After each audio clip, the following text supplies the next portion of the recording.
Bon après-midi à tous les abonnés de Kivu Connect Info. Bienvenue sur votre chaîne qui continue de vous fournir des informations fiables, analysées et détaillées sur ce qui se passe dans le pays et dans la région. Aujourd'hui, nous vous présentons un reportage important sur l'attaque de drones qui a eu lieu dans la ville de Goma, dans l'est de la République démocratique du Congo. Cette attaque a coûté la vie à plusieurs personnes, dont un employé des Nations Unies travaillant pour l'UNICEF, une agence chargée de la protection et de l'aide aux enfants. Cette analyse examine les événements, les causes possibles, les conséquences sur la sécurité des civils et les relations entre les pays de la région, ainsi que les leçons à tirer pour les acteurs chargés de la paix et de la sécurité. L'attaque de drone s'est produite le 11 mars 2026 dans la matinée, provoquant un choc majeur dans la ville de Goma. Les premières informations indiquent que l'une des frappes a touché un bâtiment situé dans le quartier de Katindo, près du lac Kivu, causant la mort de plusieurs personnes et des dégâts matériels importants. Parmi les victimes figure un employé des Nations Unies travaillant pour l'UNICEF, de nationalité française, engagé dans des programmes humanitaires destinés à aider les enfants affectés par les conflits dans la région. La mort de cet employé a suscité de vives inquiétudes au niveau international sur la sécurité du personnel humanitaire. Les habitants de Katindo et des environs ont rapporté un sentiment de peur intense, car l'utilisation de drones dans un environnement urbain représente une menace imprévisible. Cet incident survient dans un contexte où la ville de Goma est sous le contrôle de l'AFC/M23, complexifiant davantage la situation sécuritaire et exposant les populations civiles à des risques élevés. Les autorités de l'AFC/M23 ont accusé le gouvernement de Kinshasa d'être à l'origine de l'attaque, affirmant qu'il s'agissait d'une violation flagrante des accords de cessez-le-feu et des engagements diplomatiques internationaux.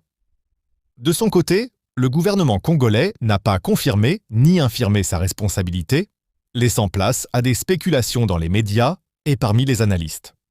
Les experts en sécurité soulignent que l'utilisation de drones marque une nouvelle phase dans le conflit est-congolais, mettant en évidence la militarisation accrue et le recours à la technologie avancée pour frapper à distance. Historiquement, les combats dans la région se déroulaient principalement au sol, entre groupes armés et forces régulières.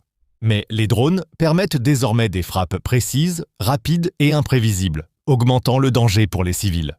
Les frappes de drones peuvent atteindre des zones densément peuplées, provoquant la destruction des habitations et la mort de civils innocents. Cet événement souligne la vulnérabilité des populations locales et la nécessité de protéger les travailleurs humanitaires. L'UNICEF a rappelé l'importance de la sécurité de son personnel et a appelé à des mesures urgentes pour prévenir d'autres incidents. Les analystes indiquent que si la situation sécuritaire continue de se détériorer, certaines organisations humanitaires pourraient réduire leurs activités dans la région, ce qui aurait des conséquences dramatiques pour les enfants et les familles dépendant de l'aide.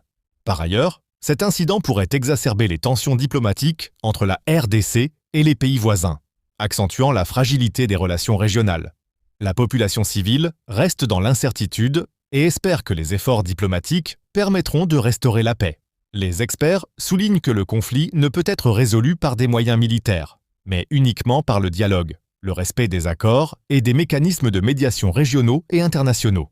La protection des civils et des travailleurs humanitaires doit être une priorité absolue pour les autorités nationales et les acteurs internationaux. L'attaque de drones et la mort d'un employé de l'UNICEF rappellent la gravité de la crise sécuritaire et humanitaire dans l'est de la RDC, ainsi que la nécessité de renforcer la sécurité et de garantir l'intégrité du personnel humanitaire. Le respect du droit international humanitaire est essentiel pour éviter de nouvelles tragédies. Les communautés locales demandent la sécurité, la stabilité et la possibilité de vivre sans peur. Les gouvernements, les organisations internationales et les acteurs de la paix doivent intensifier leurs efforts pour empêcher la répétition de tels incidents. Les enquêtes sont toujours en cours afin de déterminer les responsabilités exactes et de proposer des mesures de protection adaptées. Cette attaque souligne que la technologie militaire moderne peut avoir des conséquences graves lorsqu'elle est utilisée dans des zones peuplées et qu'une vigilance constante est nécessaire pour protéger les vies humaines. La communauté internationale suit ces événements de près et exhorte toutes les parties à respecter les engagements de cessez-le-feu et à travailler pour une solution pacifique et durable. Cet événement tragique met également en lumière l'importance du rôle des médias pour informer le public et sensibiliser le monde aux risques encourus par les civils et les humanitaires dans les zones de conflit. Les autorités locales et nationales doivent également prendre des mesures immédiates pour renforcer la sécurité des habitants et protéger les infrastructures essentielles. La collaboration entre les acteurs régionaux et internationaux est cruciale pour restaurer la confiance et prévenir l'escalade du conflit. La vigilance et la coordination sont nécessaires pour garantir que les travailleurs humanitaires puissent continuer à aider les populations sans mettre leur vie en danger. L'attaque de drones à Goma est un rappel douloureux que les conflits armés ont des impacts directs et dévastateurs sur les civils et que des solutions diplomatiques et humanitaires doivent être prioritaires. La communauté internationale doit continuer à surveiller la situation et à fournir un soutien aux populations touchées et aux travailleurs humanitaires. La paix et la sécurité dans l'Est de la RDC dépendent de l'engagement réel de toutes les parties à respecter les accords et à protéger la vie humaine. En conclusion, l'attaque de drone à Goma, qui a entraîné la mort de plusieurs personnes, dont un employé de l'UNICEF, souligne la gravité de la crise sécuritaire dans l'Est de la RDC. Cette tragédie rappelle que les civils et les travailleurs humanitaires continuent de payer le prix fort du conflit.